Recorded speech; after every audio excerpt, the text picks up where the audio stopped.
Hello everyone, welcome to Top Video Gems. I'm Jay, and this is the place where we talk about all of our favorite horror movies.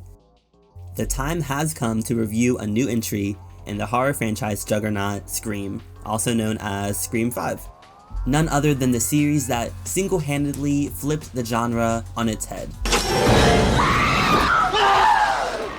After the tragic passing of the legendary Wes Craven, I thought for sure this movie would never get made. However, lo and behold, all the stars aligned with a new passionate and capable group of directors. Shout out to Radio Silence, who also brought us Ready or Not, as well as a new production company, going from Dimension to Paramount. And thank God, because no one wants to be a part of anything involved with Harvey Weinstein. Anyway, all three stars of the original Scream film have returned in this entry. It's an unprecedented accomplishment for a horror series, and just a movie series in general.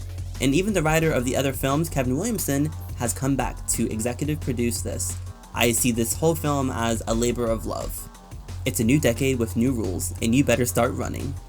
Grab your popcorn and favorite snacks because we're about to start talking about all the juicy details right now. This will be a spoiler review, so if you haven't seen the film, click away now. I'll give you 3 seconds and then we'll continue. 3, 2, 1. Starting things off, the opening scene starts off on a clever, slow burn note. What makes the opening scenes in this series so effective is the devil in the details, and this movie is no exception. I even like the clever progression of the voice on the phone, going from the guy from AA to Ghostface. Hello? Hello. Is Christina there? I thought that was clever as f***, and it's never been done before. And the banter was right on brand for the series. The modern horror movie references was a nice touch as well, and bonus points for Tara for the Babadook reference. What's your favorite scary movie? The Babadook. It's an amazing meditation on motherhood and grief. Like the films that came before, we're introduced to a new group of characters, aka possible suspects. For the most part, I found them to be relatable, funny, and above all, they had amazing chemistry. Sam Carpenter is our new lead in this film, and unlike Jill and Kirby in Scream 4, Sam actually felt like the centerpiece to the film, and not having Sydney be the co-lead really helped give Melissa Barrera's character room to breathe. And she does a good job at being the audience's viewpoint when returning to Woodsboro. And don't worry, we'll get to her family lineage in a bit, but first I wanted to take some time to talk about the legacy characters first. Holy shit, he came.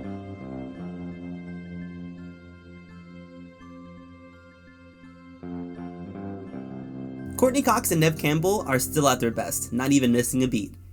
You ready for this? Never. Sydney's character realistically is in a much better place. Obviously leaving Woodsboro, marrying Detective Kincaid, and having children. And also, I'm really happy that she is officially confirmed to be with Mark Kincaid. I know it was up in the air if she was with him or if she was dating him in Scream 4, but now it's canon, and I'm so happy. After everything she's been through, it's nice to see this character finally live a calm life. She deserves it. Gale, however, has a bit more to do in this film than Sydney does, and the character introduction also feels really organic to this specific story. There isn't an iconic, slap moment for Gale. However, I think there's a verbal slap that happens in the film that I really appreciated, involving Sam kind of talking back to Sydney, and Gale was like, "Hey, you don't talk to her like that." I just thought that was fun. And a full circle for her and Sydney for how much they've grown as friends. What do you want from me, lady? Hey, watch your tone, new girl. You know how they always say it goes back to the original? Here's the original. Which brings us to Deputy Dewey Boy, who has quite the 180 after Scream 4. He's no longer the sheriff of Woodsboro. That title has been given to now Sheriff Judy Hicks. And it's also been revealed that Gale was offered a huge news anchor gig in New York City. So both Dewey and Gale both moved to New York together, only for Dewey to feel like his only real home is Woodsboro, leaving Gale in New York, and they separate.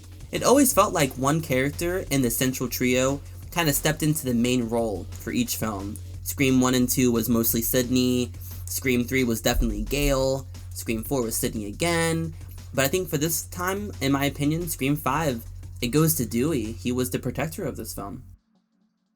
As a Scream fan, Sydney and Gale have always been my two favorites, with Dewey following a little in the back. However, this is Dewey's moment to shine. He's given so much character development. I haven't liked this character this much since the first Scream. He's not so much comic relief here, he's an actual, real, fleshed out character with real problems. Also, I just want to give a shout out to Gale and Dewey's big scene together in this film. It was so emotional, and I felt like the two characters and the actors themselves were also emotional, kind of knowing about their real life story. It was just such a full circle moment for Gale and Dewey, and it's tragic. You know, you always want them to be together, but life pulls them in two different directions. Character development, I love it. Of course, the elephant in the room is the Dewey scene, and I can say the scene had tension. It had a nice callback to Scream 3 with Sydney telling Dewey to shoot the killer in the head. It was tragic, but it gave the film stakes. It gave reason for Gale to stick around, and it gave Sid one good reason to come back to Woodsboro to put a stop to the murders. For Dewey. The script was also really clever in weaving all the modern horror films that have recently come out, focusing on Hollywood trends with requels like Halloween, Texas Chainsaw Massacre. Nostalgia definitely sells nowadays. It gets the butts in the seats, and fans want to see their OG favorites return for another round. And we get more Ghostface, so win-win. And now for the key chase scenes and death scenes. They were simple. No new ground was being broken here. However, what was done effectively. The build up to those moments, the suspense of looming doom returned to the series, something I haven't seen done this well since Scream 2. Specifically the Judy and Wes chase scene. It had me on the edge of my seat the very moment I saw Judy holding the knife, and she looked really cute in that tracksuit. I also found Wes's scene to be a fun callback from when Sarah Darling from Scream 3 was complaining about her character in Stab 3, about her 2 scenes that she gets, and how her last scene is in the shower. Character.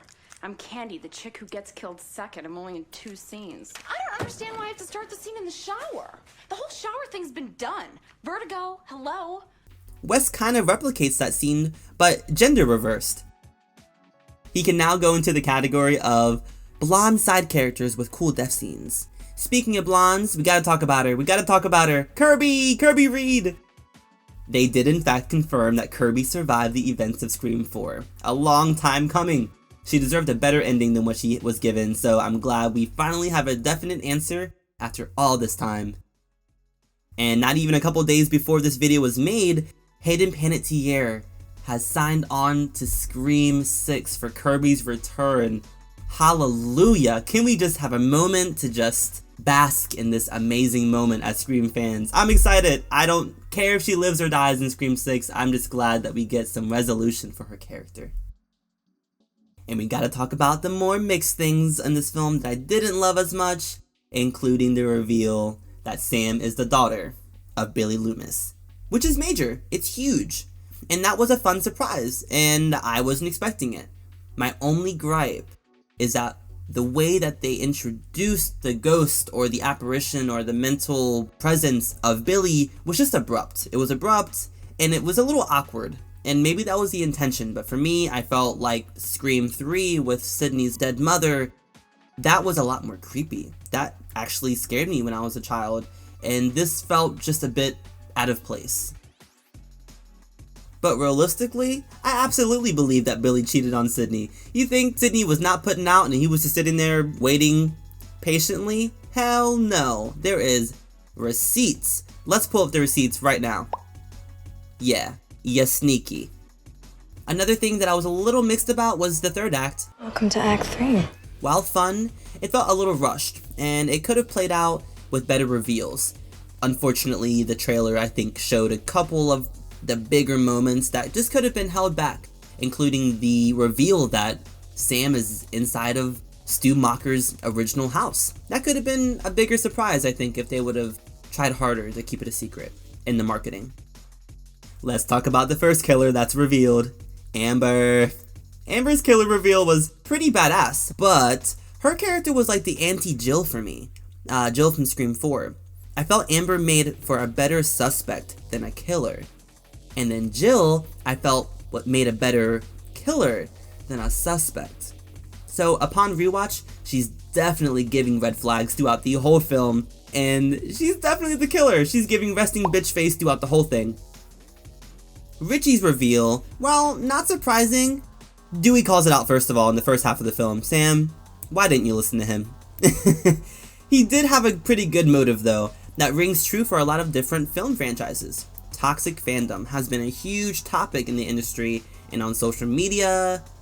I felt Richie was a fun addition, and he checked all the boxes that he needed to. Also a fun Easter egg, the actor Jack Quaid is the son of Meg Ryan, and Meg Ryan is referenced in the first Scream when Tatum asks Sid who she believes that she could play her, and Dewey says, I see as a young Meg Ryan myself. Again, the attention to detail and all the many Easter eggs in this film is amazing. And you bet your ass there were a lot of standouts. Tara, Mindy, Chad, they all took their characters to another level. They elevated the material, and they gave us performances on par with Tatum Riley, Jennifer Jolie, Maureen Evans. I mean, come on. And by the way, I would recommend Yellow Jackets, which also stars Mindy's Jasmine Savoy Brown. I watched it because she was in it, and I am obsessed, and I'm waiting for season 2. Let's go! By the end credits, the movie hit all the right spots for me, with all the staples that make for a good Scream film in my opinion. Wes Craven, I think, would be really proud. As a fan, I've never been more excited to see where the series goes, and with a sequel already greenlit, it's announced for March 31st of next year, the survivors of this movie are set up nicely for the next movie. Or dare I say, a trilogy?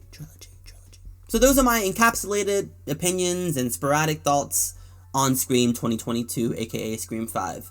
I loved it. It was a hell of a Scream. I would absolutely rank this as definitely one of the top 3 in the series for sure. To give it a number, or to give it a rating, that's when it's a little harder for me. But if I had to, I would give it a 7 out of 10 for being solid and just a fun ride. I think it could have had maybe 1 or 2 more chase scenes and, those big shots that we got from the first film that made Woodsboro look a bit bigger. But I think for the most part, it sets up Scream 6 perfectly, and I'm excited to see where the series goes from here. What were your thoughts on the new Scream 5? How would you rank it among the other Scream films? I'm really curious.